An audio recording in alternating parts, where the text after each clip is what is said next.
My 42-year-old daughter, Shalea James, passed away suddenly, unexpectedly, last month. And it was a rough day for us when she passed away. She didn't have any prior issues with blood clots, but that was the cause. There was some blood clotting that went to her lungs, so she had some problems breathing. And so the day began as usual, but before we knew it, we had to rush her to the hospital. She spent the day in the emergency room and also in ICU throughout the day. Obviously, we were prayerful. I was there with my son, both of my sons actually, and my wife. And the last thing I certainly expected was to leave that hospital without her, or certainly not without her alive. So it was a horrible day. I was able to, thank God, maintain my composure in the hospital and just comfort the family. However, when I made it home, I went to sleep. There was just a flood of emotion that came out.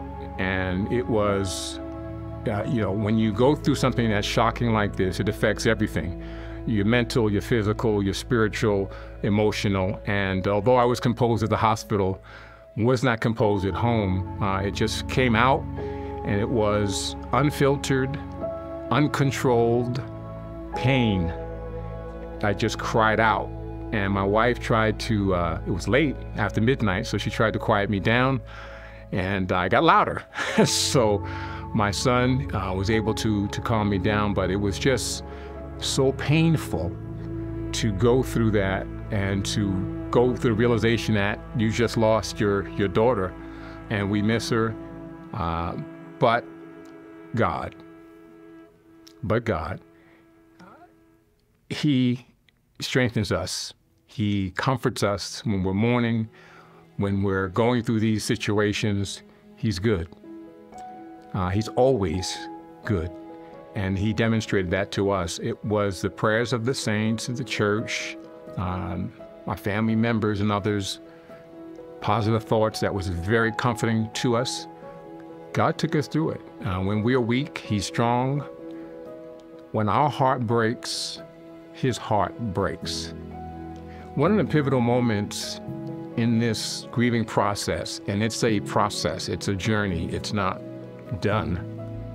It was, for me, was recognizing that the Lord had blessed us with 42 years with my daughter. And the pictures we see, the other things that remind us of her, reemphasize that. It's about gratitude. It's about thankfulness. And so this journey is not only about grieving, it's about gratitude. It's about being thankful. And that was a pivotal moment for me in this process. Instead of focusing on what we'll miss, and we'll miss a lot, that's hard, but the focus now is really on the 42 years He gave us. And I carry a little picture in my car right now of her and I when she was much younger. And it's like the picture glows.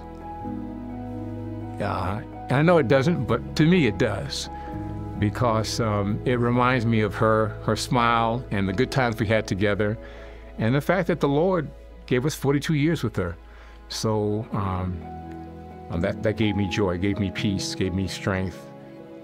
He's for us at all times.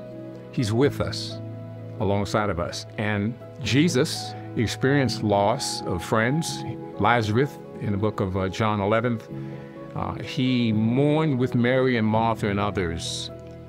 He mourned because they mourned. His heart broke because their heart broke.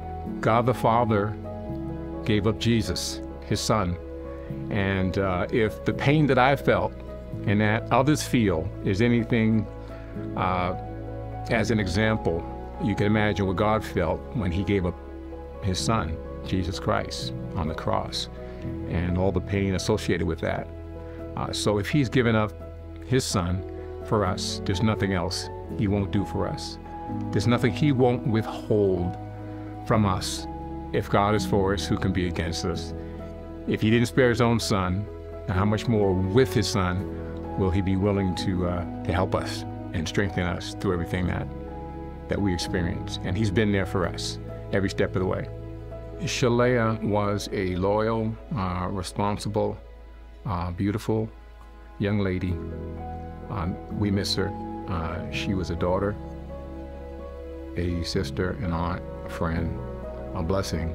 We hope that in her passing, her death, she would also be a blessing to others, and that everyone would hold on to the Lord in these difficult times and have the assurance that he will strengthen you. He will comfort us in these difficult times, and allow him to do that. Just always know that he's with us. You know, he's for us. He won't withhold anything from us. He'll comfort us. He'll strengthen us. And he's been where we have been. Because he's been here and overcome testing and suffering, he's able to comfort us and strengthen us through these situations as well.